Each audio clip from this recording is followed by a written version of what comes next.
Tonight, President Obama says the weekend massacre in Afghanistan has increased his determination to withdraw U.S. troops as soon as possible. But he said there won't be, in his words, a rush to the exits.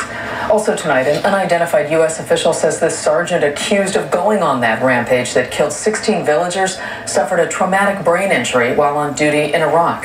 Defense Secretary Leon Panetta says the as-yet unnamed soldier could face the death penalty under the U.S. military justice system. ABC 7's Alan Wang is live at UC Berkeley tonight, where a vigil took place for the victims. Alan? Yeah, Carolyn, opinions at tonight's vigil held by the Afghan Students Association were mixed, but the feeling was definitely anti-war at a rally in Oakland. We need to tell Obama, we need to tell everyone that we need to pull out of Iraq and Afghanistan and end the wars and end the killing.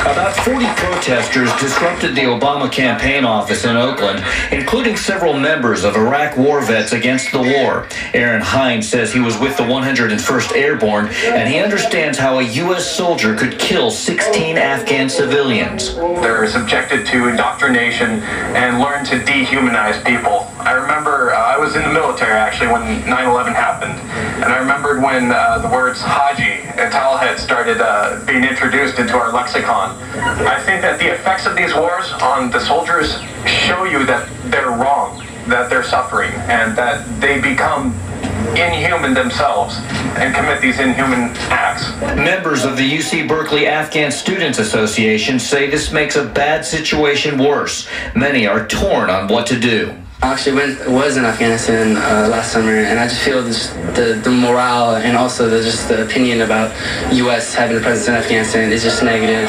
The Taliban had actually agreed to negotiate directly with the U.S., but now all hope seems to have vanished. That was the most significant milestone in the history of this decade-long war in Afghanistan.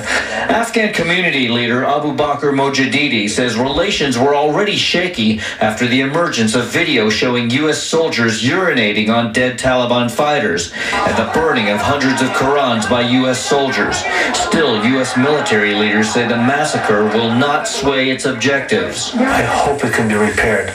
I pray that it can be repaired, but I am very pessimistic that it will. Some Afghan students here say the explanation that the soldier may have suffered from PTSD is still inexcusable. The Bay Area Afghan community is determined to keep this in the headlines, and they're planning a rally this Saturday at Bilbao Plaza and in Fremont at 2 p.m. I'm Alan Wang reporting live on the campus of UC Berkeley, ABC 7 News. All right, thank you, Alan. NATO says the killings were an isolated incident and will not affect plans to turn over security to the Afghans by the end of 2014.